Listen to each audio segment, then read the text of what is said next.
السلام علیکم my YouTube family, welcome to my channel horror story club. مزید videos دیکھنے کے لیے ہمارے چینل کو سبسکرائب کریں۔ Thank you.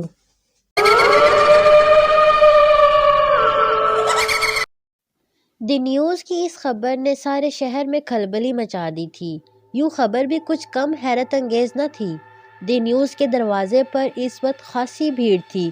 لوگ ایک ہی بات پوچھ رہے تھے، کیا یہ خبر صحیح ہے؟ جی ہاں، یہ خبر صحیح ہے۔ بیچارہ ایڈیٹر اس جملے کو دہراتا عاجز آ گیا تھا۔ بار بار فون کی گھنٹی بج رہی تھی۔ فون کرنے والے صرف ایک ہی بات پوچھ رہے تھے، کیا یہ خبر صحیح ہے؟ جی ہاں، یہ خبر صحیح ہے۔ ایڈیٹر اب جھنجھلا کر جواب دے رہا تھا۔ لوگ بار بار اس لیے پوچھ رہے تھے کہ ان کو اس خبر پر کسی طرح یقین نہیں آ رہا تھا اور وہ اس کو اخباری اشاعت بڑھانے کا ایک ہتھ کنڈا سمجھ رہے تھے۔ اور ایڈیٹر اس لیے جھنجھلا رہا تھا کہ لوگوں کو اس کی چھاپی ہوئی خبر پر یقین کیوں نہیں، جبکہ اس نے پوری تصدیق کر کے خبر چھاپی تھی۔ خبر شہر کے جامع مسجد کے امام جناب شیخ عبدالعظیم کے متعلق تھی۔ شیخ عبدالعظیم، جن کی عمر 60 سال سے کسی طرح کم نہ تھی، لیکن اس کے باوجود ان کے بدن میں توانائی تھی۔ وہ اب بھی سینہ تان کر چلتے تھے۔ یہ اور بات ہے کہ عاجزی سے ان کی گردن جھکی رہتی تھی۔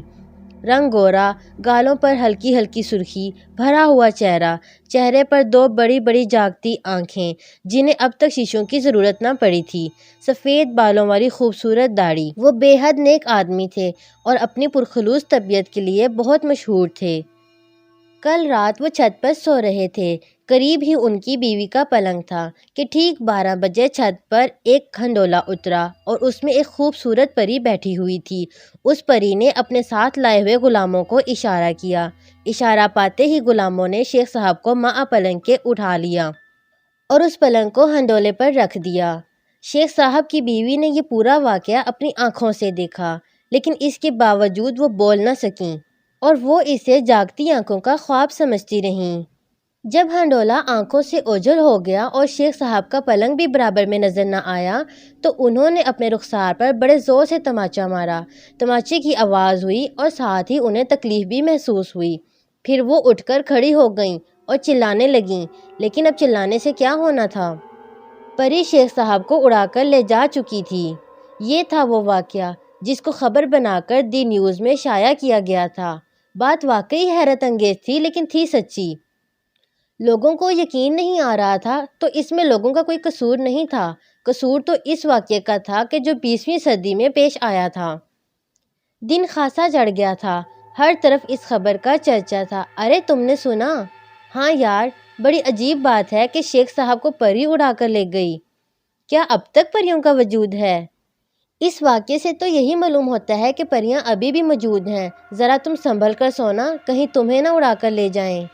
یار مجھے لے جائیں تو مزہ آ جائے۔ وہ کمبخت عاشق بھی ہوئی تو ایک نمازی پرہیزگار پر جو بوڑھا بھی تھا۔ ارے ہم جیسے کڑیل جوانوں کو لے جاتی۔ ہاں یہ تو ہے، مگر وہ شیخ صاحب کو لے کر کہاں گئی ہوگی؟ کوہ کاف اور کہاں؟ ابے عیش کر رہے ہوں گے، عیش۔ ایک خوبصورت محل کے سجے سجائے کمرے میں ریشم جیسے ملائم گدگدے بستر پر وہ آنکھیں موندے پڑے تھے۔ کمرے میں ان کے علاوہ کوئی اور نہ تھا، لیکن اس کے باوجود وقفے وقفے سے ان کی داڑھی کے ریشمی بال اڑنے لگتے، جیسے کوئی پاس بیٹھا بہت آہستہ پنکھا جھل رہا ہو۔ شیخ صاحب صبح سے ہی بے ہوش پڑے تھے۔ پری نے راستے میں ہی ان کو بے ہوشی کی دوا سنگھا دی تھی۔ جوں جوں وقت گزرتا جا رہا تھا دوا کا اثر بھی کم ہو رہا تھا اور وہ اب کچھ منٹوں کے بعد ہوش میں آنے والے تھے۔ کمرے کی پوری فضا معطر تھی، اس کے ساتھ ہی خوشگوار اندھیرا بھی پھیلا ہوا تھا۔ اچانک شیخ صاحب کے جسم میں حرکت ہوئی اور ان کا ہاتھ پہلو سے اٹھ کر سینے پر چلا گیا۔ ہونٹ کھلے اور آواز نکلی، یا اللہ! آنکھیں بند ہی رہیں۔ پھر پپوٹوں کو حرکت ہوئی۔ شیخ صاحب نے سیدھے ہاتھ کی طرف گردن موڑ کر تکیے کو دیکھا۔ وہاں جائے نماز کے بجائے کشمشی رنگ کی مخمل دکھائی دی۔ اللہ کے نیک بندے کا دل گھبرایا اور انہیں خود بخود کسی خطرے کا احساس ہو گیا۔ وہ اٹھ کر بیٹھ گئے اور پھٹی پھٹی آنکھوں سے چاروں طرف دیکھنے لگے۔ یا اللہ! یہ کیا ماجرا ہے؟ دل نے سوال کیا۔ تب ہی کمرے میں ایک باریک سی مترنم ہنسی گونجی۔ کون؟ شیخ صاحب نے پرچھائی سے پوچھا۔ جواب میں وہی باریک مترنم ہنسی۔ شیخ صاحب نے دل ہی دل میں کئی آیتیں پڑھ کر اپنے اوپر دم کر لیں۔ تب انہوں نے اطمینان قلب محسوس کیا۔ چہرے پر کسی قدر سکون کے آثار نظر آنے لگے۔ تو کون ہے؟ بول۔ پھر وہی باریک مترنم ہنسی۔ تو کون ہے؟ بتا اور اپنے آپ کو ظاہر کر۔ مجھے تو کوئی خبیث روح معلوم ہوتی ہے۔ بتا یہ کون سا مقام ہے؟ تو مجھے کہاں لے آئی ہے اور تیری غرض کیا ہے؟ کمرے میں کچھ پرچھائیاں سی لہرائیں اور پھر ایک رس بھری آواز سنائی دی۔ شیخ صاحب، آپ کو پریشان ہونے کی ضرورت نہیں۔ پریشان وہ ہوتے ہیں جنہیں خدا پر بھروسہ نہیں ہوتا۔ شیخ صاحب نے بات کاٹی۔ خیر میں جو کوئی بھی ہوں اپنے آپ کو مناسب وقت پر ظاہر کروں گی۔ فی الحال آپ اطمینان سے لیٹیں۔ جس چیز کی خواہش ہو حکم کریں، حکم کی فوراً تعمیل کی جائے گی۔ تم مجھ سے کیا چاہتی ہو؟ فی الحال کچھ نہیں، ابھی آپ نہا دھو لیجئے، ناشتہ کر کے آرام فرمائیے، پھر اطمینان سے باتیں ہوں گی۔ پھر نہ جانے کیوں امام صاحب کو اطمینان سا ہو گیا۔ انہیں محسوس ہوا جیسے اب کوئی خطرہ نہیں ہے۔ آئیے، آواز آئی اور وہ آواز کے ساتھ ہی اٹھ گئے۔ جب وہ نہا دھو کر واپس آئے تو انہوں نے مسحری پر ایک بہترین جوڑا رکھا دیکھا۔ انہوں نے اس کی طرف کوئی دھیان نہیں دیا اور کوہنیاں تکیے سے ٹیک کر لیٹ گئے۔ کپڑے بدل لیجئے، وہی آواز آئی۔ نہیں شکریہ، میرے اپنے ہی کپڑے ٹھیک ہیں، شیخ صاحب نے اتنے اعتماد سے کہا کہ آواز اصرار نہ کر سکی۔ جوڑا فوراً غائب ہو گیا۔ مسحری کے قریب ایک چھوٹی سی گول میز آٹے کی، اس پر ناشتہ چنا ہوا تھا۔ شیخ صاحب نے ناشتے کو غور سے دیکھا مگر وہاں انہیں اپنے مطلب کی کوئی چیز نظر نہیں آئی۔ ہچکچاہٹ کیوں؟ اپنے اس ناشتے کو ہٹا لو، مجھے صرف دال روٹی چاہیے۔ ناشتہ ہٹ گیا اور اس کی جگہ دال روٹی آ گئی۔ ناشتے کے بعد شیخ صاحب کو حقے کی طلب ہوئی۔ ابھی وہ یہ سوچ ہی رہے تھے کہ چونک پڑے، سامنے تازہ بھرا ہوا حقہ رکھا تھا۔ حقہ گڑگڑانے کے بعد ان پر غنودگی سی طاری ہونے لگی اور وہ اپنا ہاتھ سر کے نیچے اور ایک ہاتھ گھٹنے پر رکھے رکھے سو گئے۔ دوپہر کو آنکھ کھلی، ظہر کا وقت ہو چکا تھا۔ وہ ہڑبڑا کر اٹھ بیٹھے، وضو کیا، نماز پڑھنے کے لیے کسی مناسب جگہ کی تلاش میں تھے کہ ایک کونے میں چوکی اور چوکی پر رکھی جائے نماز نظر آئی۔ نماز پڑھی۔ نماز پڑھنے کے بعد انہوں نے ایک عجیب طرح کا سکون محسوس کیا، ایسا سکون جو کم لوگوں کو نصیب ہوتا ہے۔ نماز پڑھ کر وہ کمرے میں ٹہلنے لگے، تبھی کمرے کا دروازہ کھلا۔ اس دروازے میں سے انہیں ایک پھلوں سے لدا ہوا ایک خوبصورت باغ نظر آیا اور وہ اس باغ کی طرف لپکے، لیکن تھوڑی ہی دیر ٹہلے ہوں گے کہ ان پر غنودگی طاری ہونے لگی اور وہ وہیں گدگدے فرش پر لیٹ گئے۔ لیٹتے ہی سو گئے۔ مغرب کے وقت آنکھ کھلی، نماز پڑھنے کے بعد کھانا ملا، حقہ پیا اور پھر سوچنے لگے کہ آج مجھے اتنی نیند کیوں آ رہی ہے، اور یہ سوچتے ہی سوچتے ان کی آنکھوں پر خواب کے دبیز پردے پڑ گئے۔ عشاء کی نماز پڑھنے کے بعد وہ بیٹھے ہی تھے کہ کمرے میں تیز روشنی پھیل گئی۔ یہ روشنی کہاں سے آ رہی تھی اور کیسی تھی انہیں کچھ معلوم نہیں تھا۔ پھر آہستہ آہستہ روشنی کم ہونے لگی۔ روشنی کے کم ہونے کے ساتھ ساتھ شیخ صاحب کی آنکھیں کھلنے لگیں۔ اس وقت کمرے میں بڑی مدھم روشنی تھی، جیسے 6-7 شمعیں جل رہی ہوں۔ پھر کمرے کا ایک دروازہ کھلا اور اس میں رنگین لباس لہرایا۔ شیخ صاحب کی آنکھیں ذرا اور کھل گئیں۔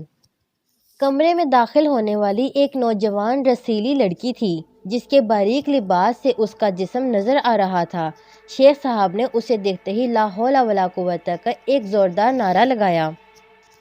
وہ بڑے کافرانہ انداز میں مسکرائی اور رقص کے انداز میں ہاتھ اٹھا کر ہوشربا انگڑائی لی۔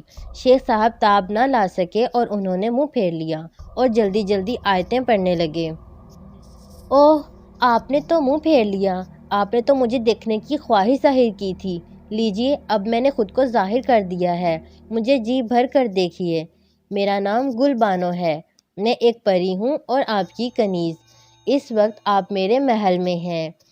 یہ محل کوہ کاف کی سب سے بلند چوٹی پر آباد ہے۔ میرا خیال ہے کہ میں نے صبح سے پوچھے جانے والے ہر سوال کا جواب دے دیا ہے۔ تم ایک غیر مرد کے سامنے اتنے باریک لباس میں کھڑی ہو، تمہیں شرم نہیں آتی؟ اور اوپر سے ہنستی ہے، بے حیا کہیں کی۔ شیخ صاحب ناراض نہ ہو، میری طرف دیکھیے، میں نے لباس بدل لیا ہے۔ شیخ صاحب نے گردن موڑ کر اسے دیکھا اور فوراً ہی استغفار پڑھتے ہوئے اپنا منہ چھپا لیا۔ گل بانو بالکل ننگی کھڑی تھی۔ پھر وہ آہستہ آہستہ چلتی ہوئی مسحری کے پاس آ کھڑی ہوئی اور اپنا ہاتھ شیخ صاحب کے سر کے سفید بالوں پر پھیرا۔ اپنے ناپاک ہاتھوں کو دور رکھو، شیخ صاحب منہ چھپاتے ہوئے بولے۔ اوہ، آپ تو ناراض ہو گئے، میں نے تو یوں ہی مذاق کیا تھا۔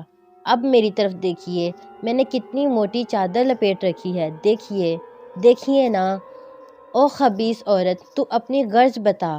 شیخ صاحب آپ میں تو ذرا بھی حس نہیں ہے، مجھ جیسی نرم و نازک لڑکی کو خبیث کہتے ہیں۔ اٹھیے ذرا، میری طرف تو دیکھیے۔ شیخ صاحب نے اپنا سر ہاتھوں سے نکالا۔ وہ واقعی ایک موٹی چادر اوڑھے کھڑی تھی جس سے اس کا پورا جسم ڈھکا ہوا تھا، صرف چہرہ دکھائی دے رہا تھا۔ وہ مسکرائی۔ بول، ان کی آنکھوں میں سرخی گھلنے لگی۔ اٹھ کر میرے پاس تو آئیے۔ وہ تیزی سے اٹھے۔ بول، تیری غرض کیا ہے؟ گل بانو مسکرائی، اپنے ہونٹوں کو سکیڑ کر دائرہ بنایا اور بڑے پیار بھرے انداز میں بولی، انہیں چوم لیجئے۔ شیخ صاحب سر سے پاؤں تک لرز گئے، آنکھوں میں خون اتر آیا۔ ان کا خود بخود ہاتھ اٹھا اور اتنی زور سے گل بانو کے گالوں پر پڑا کہ وہ الٹ گئی۔ گل بانو چوٹ کھا کر مسکرائی۔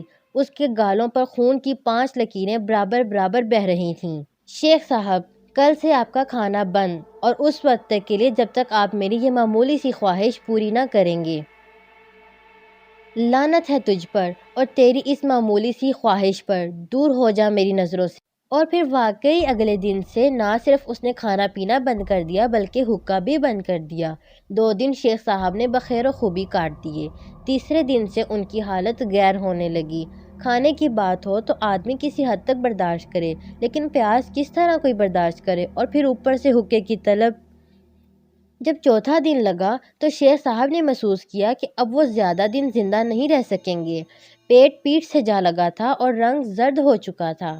آنکھوں کے گرد سیاہ حلقے پڑ گئے تھے، ان کی چمک مانت پڑ گئی تھی۔ بھرا بھرا چہرہ سوکھ گیا تھا، ہونٹوں پر پٹیریوں کی تہ جمی تھی۔ وہ بے جان مسحری پر پڑے تھے۔ ان 4 دنوں میں گل بانو کئی بار ان کے پاس آئی تھی، لیکن انہوں نے ہر بار اس پر لعنت بھیج کر اسے مایوس لوٹا دیا تھا۔ وہ اتنے کمزور ہو گئے تھے کہ اپنا ہاتھ پہلو سے اٹھا کر سینے پر نہ رکھ سکتے تھے۔ آنتیں کھانے کے لیے فریاد کر رہی تھیں اور ہونٹ پانی کے لیے ترس رہے تھے، لیکن وہاں کھانا تھا نہ پانی۔ ہاں، ان کے سامنے گل بانو ضرور کھڑی تھی، جو آہستہ آہستہ سرہانے کی طرف بڑھ رہی تھی۔ شیخ صاحب نے آہٹ سن کر مشکل سے اپنی آنکھیں کھولیں۔ گل بانو مسکرا رہی تھی۔ شیخ صاحب اس کی طرف دیکھتے رہے، پتہ نہیں کس عالم میں۔ گل بانو آہستہ آہستہ ان پر جھکنے لگی۔ اس کے ہونٹ ان کے جمے ہوئے ہونٹوں کے بالکل قریب آ گئے تھے، تو شیخ صاحب نے اپنا ہاتھ اٹھا کر اسے ہٹانے کی ناکام کوشش کی، لیکن ہاتھوں کو جنبش نہ ہو سکی۔ مجھے روٹی دو۔ ہونٹ ہلے اور ایسا لگا جیسے آواز کہیں بہت دور سے آئی ہو۔ روٹی ملے گی، لیکن پہلے ہمارا کام۔ گل بانو مسکرائی اور اپنے ہونٹوں کو ان کے جمے ہوئے ہونٹوں پر رکھ دیا۔ شیخ صاحب کو مجبوراً اس کے ہونٹوں کو بوسہ دینا پڑا، اور تب ہی گرجدار قہقہہ سنائی دیا۔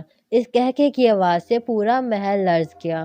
شیخ صاحب کے سامنے گل بانو کے بجائے ایک خبیث صورت آدمی کھڑا تھا۔ گل بانو کا تو پتہ نہیں کہاں غائب ہو گئی تھی۔ تم کون ہو؟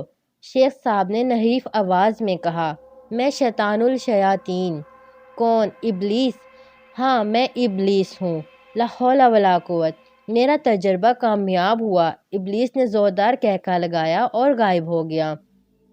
شیخ صاحب بے ہوشی میں ڈوب گئے۔ رانی پور سے 10 میل دور مشرق کی طرف آج بھی یہ محل جوں کا توں کھڑا ہے، جس میں شیطان نے اپنا تجربہ کیا تھا، اور اس کے اندر ہر چیز ویسے ہی رکھی ہے۔ یوں لگتا ہے جیسے کوئی ابھی ابھی اس محل کو چھوڑ کر گیا ہو۔ لوگ اسے شیطان محل کے نام سے یاد کرتے ہیں۔ کیا آپ رانی پور گئے ہیں؟ کیا آپ نے رانی پور میں شیطان محل دیکھا ہے؟